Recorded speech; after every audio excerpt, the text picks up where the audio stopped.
Welcome back to the Halfway to Game Day podcast. I'm your host, Will Schutz. Another pretty awesome week of games. I think we can all say, every time frame, every game time slot this weekend had bangers all the way from, Friday night to Saturday evening. There was banger games going on. I am going to just preface this podcast by saying it's going to be a little bit shorter. I'm in a bit of a time crunch today. I've got some school stuff due, and just got to get all that in and get dinner cooking and all that. So a little bit of a shorter pod today, but we will be back next week with our full hour-long previews of the week, and recaps and previews of the week. This episode probably still will be semi close to an hour, but it will not be an hour. So we'll jump right into it here with our first game that we will review.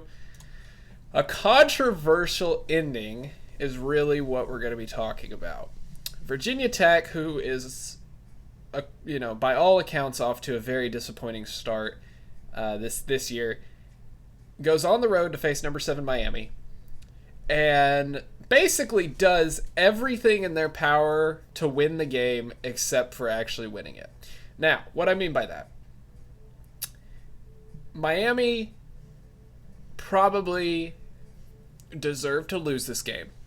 It was the first time we had really seen Cam Ward be the Cam Ward of last year, where he just had made some boneheaded mistakes. And Virginia Tech played fairly clean. They ran all over Miami's defense. I mean, go back and watch the highlights. It's pretty concerning, Miami's defensive line and linebackers, how cut up they got by this Virginia Tech rushing attack. But anyway, if you live under a rock and you haven't seen it yet, there's a controversial play at the end of the game. Virginia Tech throws a Hail Mary and seemingly completes it, and they rule it on the field a touchdown. They go and review it forever and come back and say that it was actually incomplete and Miami won the game. Now, Virginia Tech fans were obviously up in arms about this, because how do you rule it incomplete, or how do you rule it complete on the field and then rule it incomplete after a very long review? If you had to review it for that long, you probably should have just kept the call on the field. Here is where I stand on this. I think that Virginia Tech probably most fans understand that pass is not completed. If you go back and watch it, it's an incomplete pass, and it should have been ruled on the field as such. I do certainly understand the gripe that it's such a bang-bang play that I don't know how you overturn it once you've ruled it as complete. I think the ruling on the field should have been incomplete, and then they should have had to prove that Virginia Tech won the game. And I do think the pass was incomplete. I think they ended up making the right call. Just how they got there was so scuffed to me, and it probably makes sense why Virginia Tech fans feel like they were robbed. Here's how I think you should change this. You should tell officials that especially in end of game situations, they absolutely do not have to make a call. And what I mean by that is, tell them that if the call is too close and none of the officials on the field can in good conscience make a call, most of the time they don't even see it. And if all of a sudden they can't make the call on the field, tell them they don't have to. The fact that they have to make a call on the field and then go prove it in replay or disprove it is ridiculous. Just say, we're not sure, we're going to review it, and we'll tell you what the call is. So I think that rule kind of saves it. The fact that they ruled it a completion and then went and ruled it incompletion, I think, is where the gripe is. I don't think most Virginia Tech fans actually think he caught the ball. And if you do, I don't know when in football you have ever been able to catch a ball with your back out of bounds. Just saying. But very good game. Miami's 5-0. I was happy about this because I have Miami to win the ACC, so I needed them to get off to a good conference start. And they did that. So The next game we're going to be discussing is from Saturday. We're going to get into our Saturday block. And to keep this podcast a little bit shorter, I'm only talking about the ranked games where a ranked team was playing. So, yeah, we're not going to get into some of the other games that I was really excited about, and quite frankly, some of the best games of the week. We're not going to get into those, unfortunately, but we'll make do this week. Number 19 Illinois goes on the road to play number 9 Penn State and loses 21-7. I think the story of this game is two things for me. I am impressed by Illinois still. I don't think this is obviously it's not a bad loss for Illinois. I was expecting Illinois to either get boat raced or win. I was not expecting this, for them to stay in it all the way to the end, and look, quite frankly, pretty good. Penn State, their defense is super legit, and I think you could make the argument that Illinois' defense is super legit. I think that this right here was a matchup between two good football teams playing, Illinois playing in a hostile environment and responding. Luke Altmaier looked like he was more in control certainly than he did last year with that 4 INT performance last year at home. And both teams just played, I feel like, to the standard that they had set to this point in the year. And this is the kind of game you get. And I was more impressed, and this is going to sound silly, I was more impressed by Illinois' offense scoring 7 points than I was Penn State scoring 21. But that's not to say I was completely not sold on Penn State's offense. I think Drew Aller is not an elite quarterback. I think he's a very, very good quarterback. I don't think he's an elite quarterback. I think that showed up in some of these bigger games. Penn State's going to be good.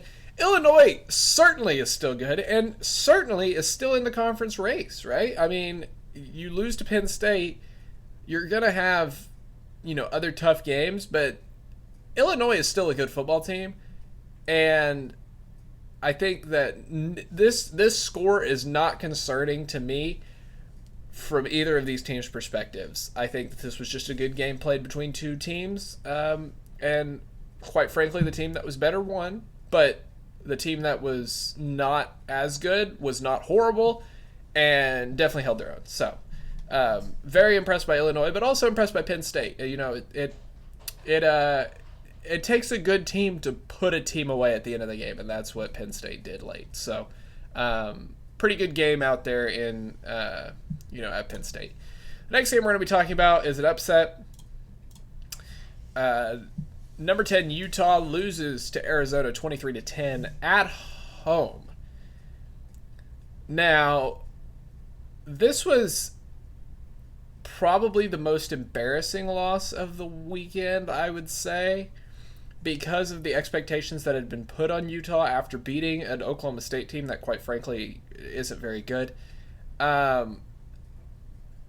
Utah doesn't let this happen normally, where they let teams walk into their house and beat them.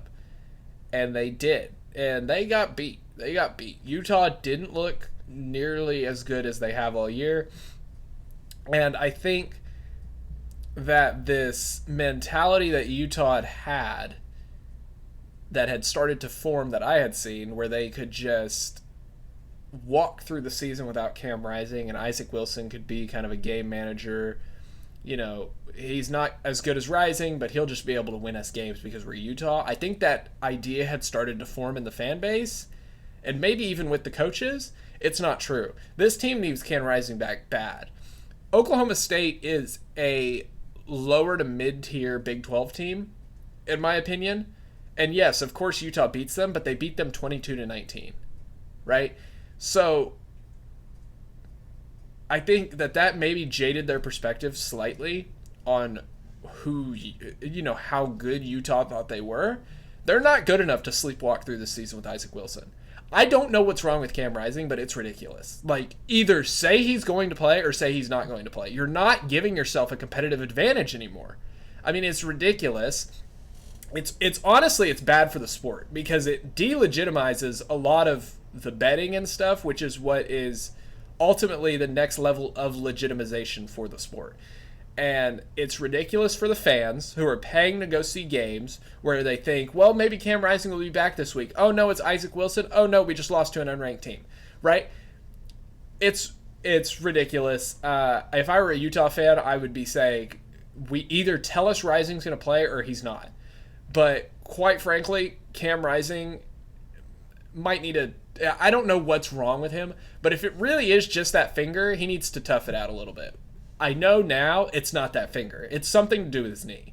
You're not out for 3 weeks because of a laceration in the webbing of your finger. I'm sorry. It's something to do with his knee. His knee doesn't feel quite as good as it once did, or maybe did at the beginning, the first 6 quarters he played.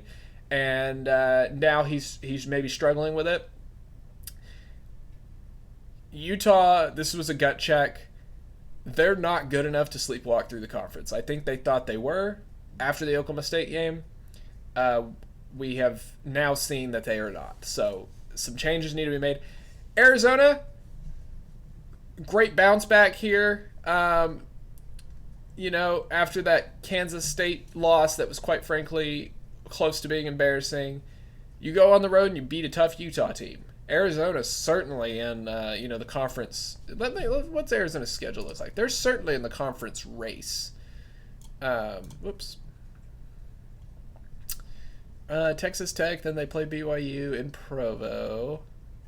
Colorado. Oh, yeah, they're certainly in the conference race. Their schedule is not that... Space game against UCF will be tough. UCF will probably win that one. So they at least have one loss on their schedule. But... one conference loss on their schedule. But...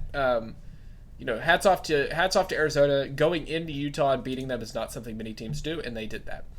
Next game up, Notre Dame versus Louisville. I'm going to be honest, I did not get eyes on this game. You could not pay me to watch Notre Dame football. It's not entertaining to me whatsoever. The one thing I do have to say about this game, Tyler Shuck is definitely a... Who was the guy they had last year? Oh, gosh, what was his name? Hold on, let me look it up here. What I will say while we're waiting is 2023. No, not schedule.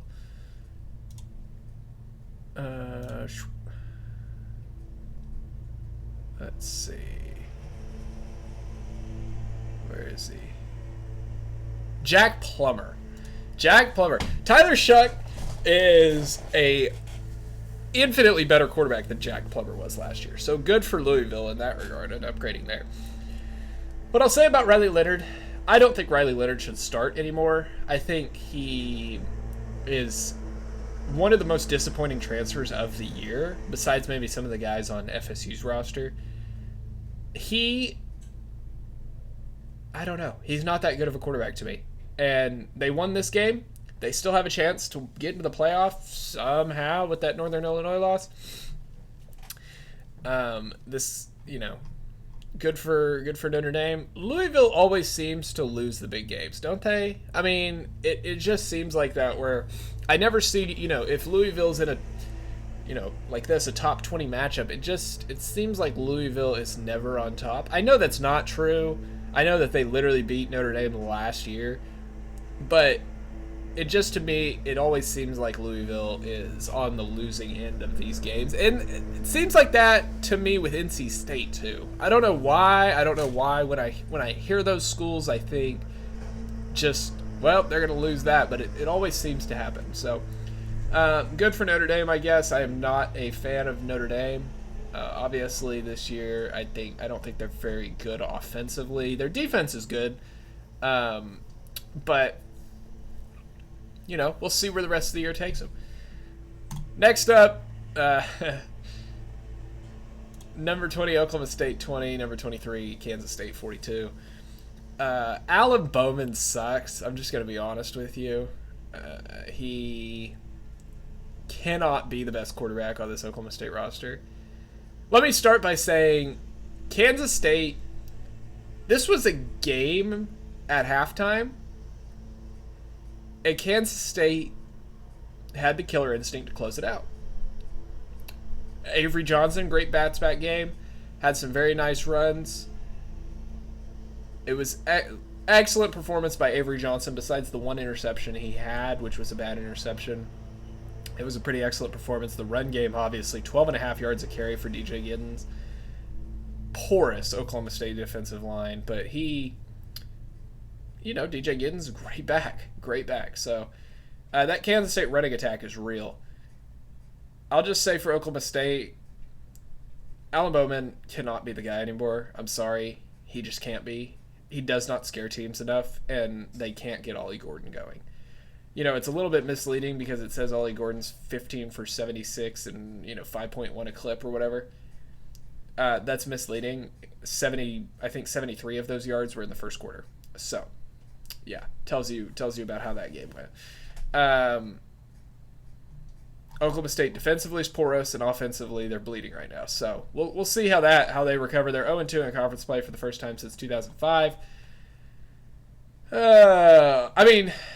Yeah, it's bad. It's to a point now where Oklahoma State probably won't get coverage every week because they're just that bad. Next game up was a game that was actually pretty entertaining. Number 21 Oklahoma State in their number 21 Oklahoma, apologies. In their first SEC road game, beats Auburn 27-21. Michael Hawkins did just enough to win the game with his arm. He ran it nice.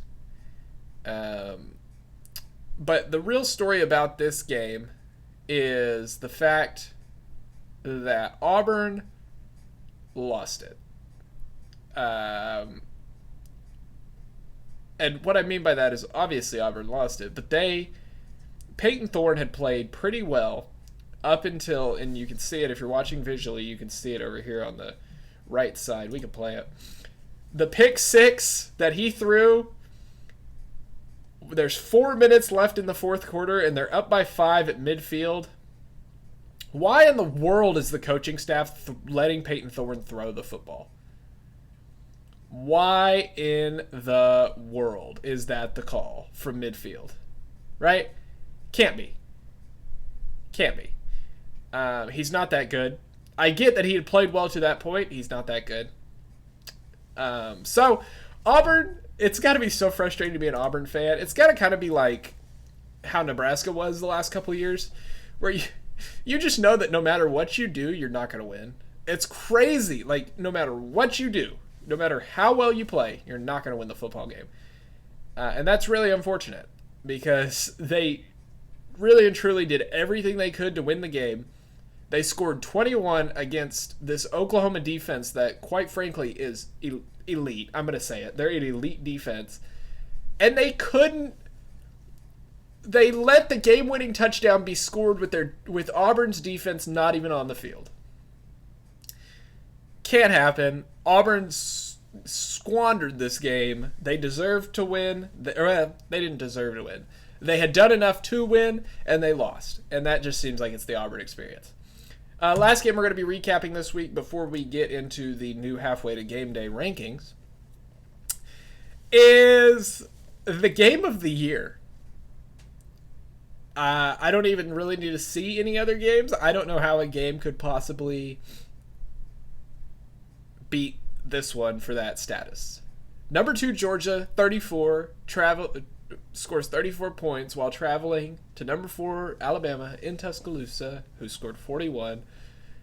I said that really weird, so the final score was Georgia 34, Alabama 41. Carson Beck comes out in the first half and looks horrid. He looks like a version of Carson Beck that I had never seen before, which was out of control and bad. In the second half, plays a lot cooler and leads them back. Leads them to, the lead. And then what happens? Ryan Williams, down the sideline, spinning, juking, 75-yard touchdown to win the game. instant classic. One of the better college football games I've ever seen in my life. I'm 21 years old. One of the better ones I've ever seen in my life. Alabama is this season as good as they would have been with Saban, with DeBoer. And the only critique I have on Alabama's team, their running backs aren't very good. I'm going to be honest. Now, the good thing is Jalen Milroe is basically a running back that can throw the ball. So, you have him. But the people on their roster listed as HB, they're halfbacks. Not very good. Unfortunately. Now, that's not to say that they're awful, but they're not Alabama's standard running back, right? Georgia, man, obviously Georgia was good enough to win this game. That first half put them behind the 8 ball so hard that the second half rally, even when they went up, I kind of thought Alabama would just go down and score and win the game. I did not think they would do it in the way that they ended up doing it with the Ryan Williams touchdown. But yeah, I mean, I'm really at a loss for words trying to even explain this game. If you haven't watched it, go back and at least watch the second half. The first half is primarily great if you're an Alabama fan because of how many mistakes Georgia makes that are just completely out of character. Alabama's legit, and we'll see that coming up. Alabama's legit. Yeah, definitely a high contender for my game of the year.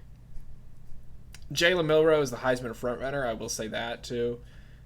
He is definitely number one. The one thing that I'll say is that his passing has improved so much from last year, and it really hasn't been that long.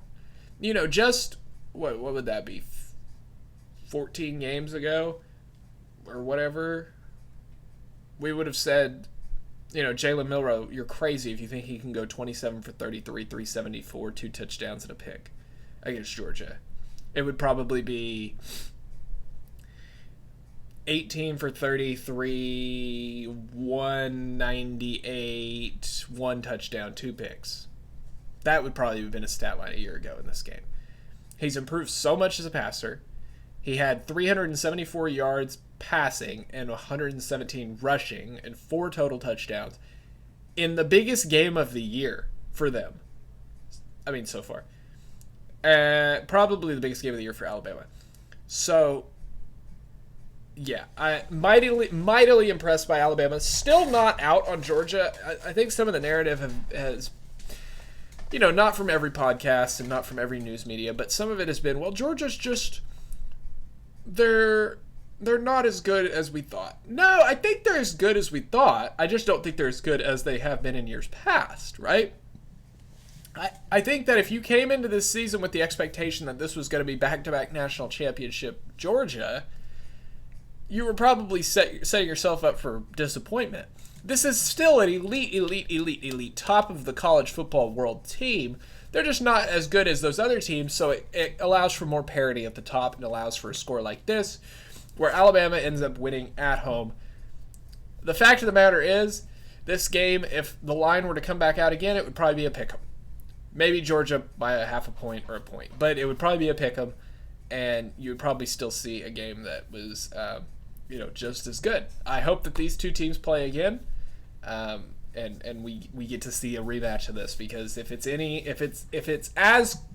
close to as good as this game was, we're in for a treat this offseason. So, with that being said, we'll end the recap right there. And we'll move into our newest halfway to game day poll, which if you're watching visually, you can see right here. You can see the rankings before our audio listeners can. A little bit controversial, I'm sure, at the top, because Alabama was slotted in number 1 in the AP poll. I didn't see anything from Texas that told me to move them down. I think that they're playing just about as I thought they would with Arch Manning. And if you go back and watch that Mississippi State game, Mississippi State was not going to let Texas score a ton of points on them. They were playing so slow, and it allowed that score to be a little bit, maybe less than what people were thinking. Quinn Ewers is back now. for Red River. I think that is definitely going to help this Texas team, and I think that they're still number one in the country. So number one is Texas. They beat Mississippi State this week. Number two, all the way from looking in, which is where they were at last week, to number two in the country is Alabama. Alabama beat Georgia, obviously, and I have seen enough from them to tell me that they are better than every other team below them. Number three, Georgia. I only moved them down one spot because I didn't think if the second half would have been like the first half, I would have moved Georgia down, maybe even to like to 5 or out even. I only moved them down one spot to right below Alabama because I think when you look at this, these are like a mix of power ratings and like merit-based rankings. And I think Georgia would still be favored over Ohio State on a neutral site. I just do. I think that Alabama may be slightly more favored than Georgia on a neutral site now. I do. I think it would be a pick-em. I honestly think that 2 and 3 are interchangeable, even though 2 just beat 3. But we don't do ties here. So, Georgia's number 3.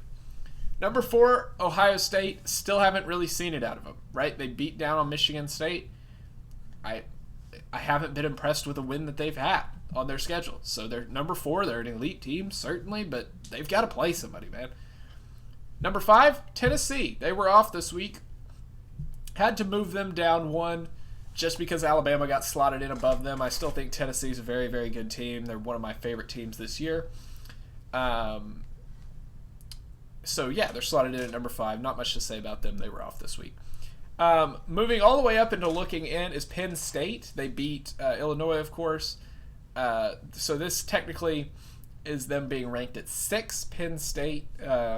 I was satisfied with what I saw enough to move them up over number 7-ish. These are just teams that are looking in. They're not in the top 5, so they don't really have numbers. But Miami stays where they're at.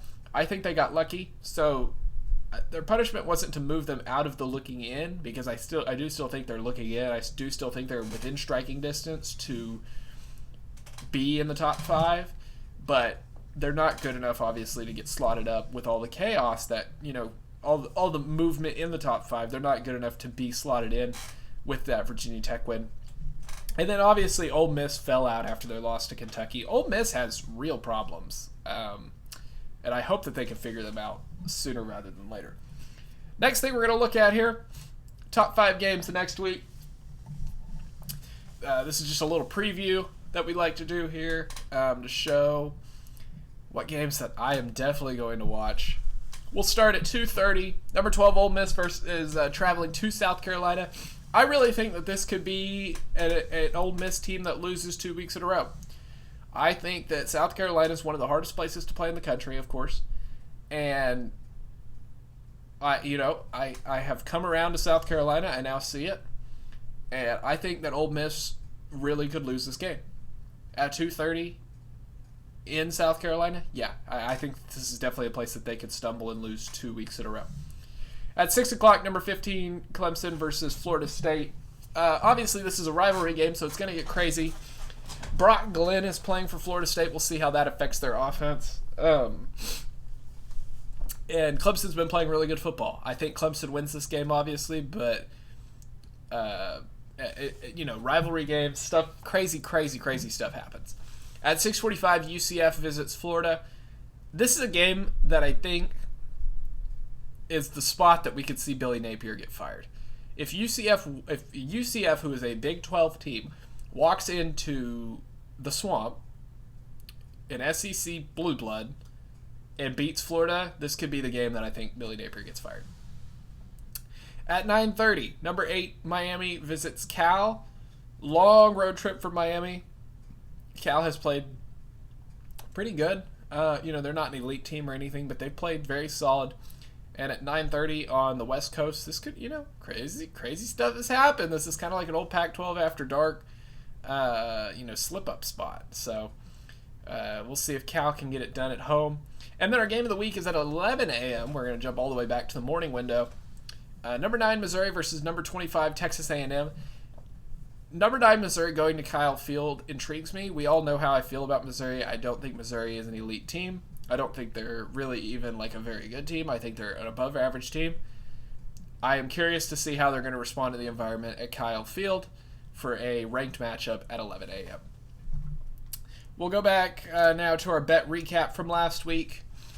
I had Maryland versus Indiana. Indiana's kind of been my wagon so far that I've really trusted Indiana's offense, and I've kind of hitched my wagon to them, and they have led me to victory, victory, victory. Maryland versus Indiana. Indiana -7 was a good hit. Oklahoma versus Auburn. OU -2 was a good hit. Got a little dicey there at the end. About 4 minutes left in that game. That was not a hit. It did hit. So Oklahoma -2 hit.